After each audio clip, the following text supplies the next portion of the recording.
And if I'm wrong in my guess, I will do next week's newscast with this Kasumi figure balanced on top of my head. On top of my head. On top of my head. Welcome to Weekend Refresh. So I was wrong last week. The 5th character for Ultra Street Fighter 4 turned out to not be Santamu, but DiCapri.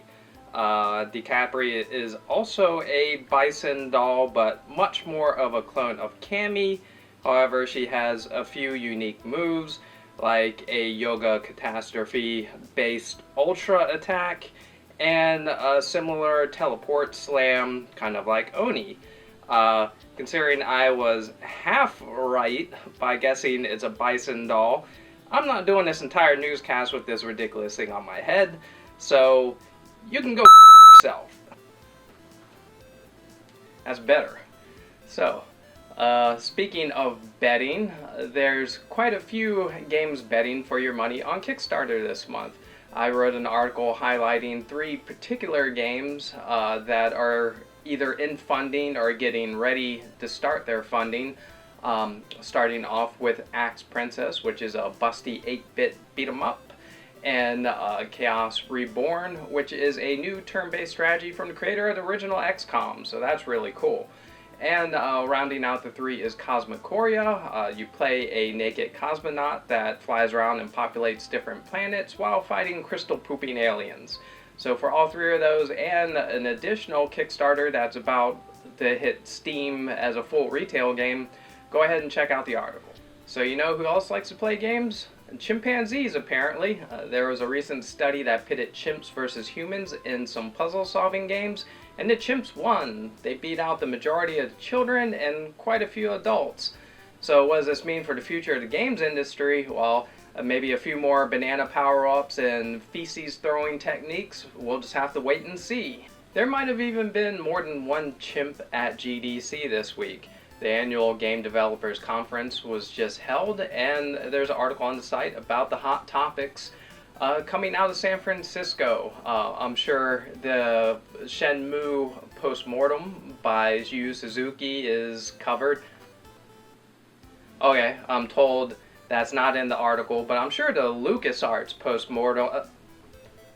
Okay, so that's not in the article either. Apparently the hot topics at GDC this year are how to queer up your video games, why women don't work in video games, etc., etc. For no links and information to these stories, go ahead and check out the article. And the other big news out of GDC this week is Sony's VR headset. They finally revealed codename Project Morpheus, which is very similar to the Oculus Rift, although it's said to have less latency and 1080p displays. There's currently no price or games announced for it, but they have some demos running, including Eve Valkyrie, which is surprisingly co-developed by the Oculus team. And in response, Oculus has announced their Dev Kit 2 is now available for pre-order for $350 on their website. And on top of that, there's a Wall Street Journal article about a rumored Microsoft VR headset. So whether you like it or not, VR is coming. And on the list of things that people apparently do like is the $9 indie title Luftrausers. It was released this week on Steam, PS3, and PS Vita, and it managed to outscore Metal Gear Solid 5 Ground Zeroes and Yaiba Ninja Gaiden Z. It said the game was profitable in only 2 days, and it's already in the top 30 games on Steam. So score 1 for the indies.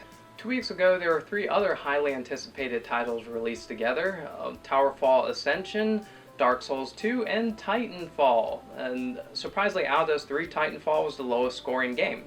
I've been playing the game since launch, and I had a few questions on how come there's no destructible environments, there's no Kinect support, there's no customization options, and the game's running on a 10-year-old engine.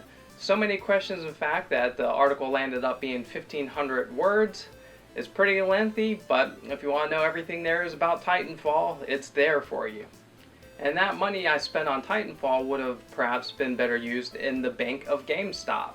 Confused yet? Well, there's an article up on the website about how some people are using GameStop as their own personal bank. The source of the article was an anonymous 4chan poster, so who apparently had a lot of overdraft fees from his bank.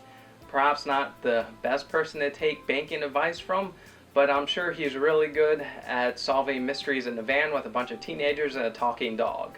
And for all the latest gaming news, previews, and LAN events, check out gamersunite.com, or else this will happen to you.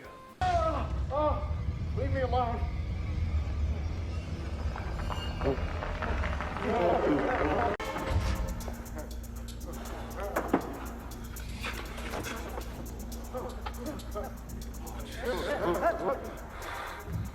Oh.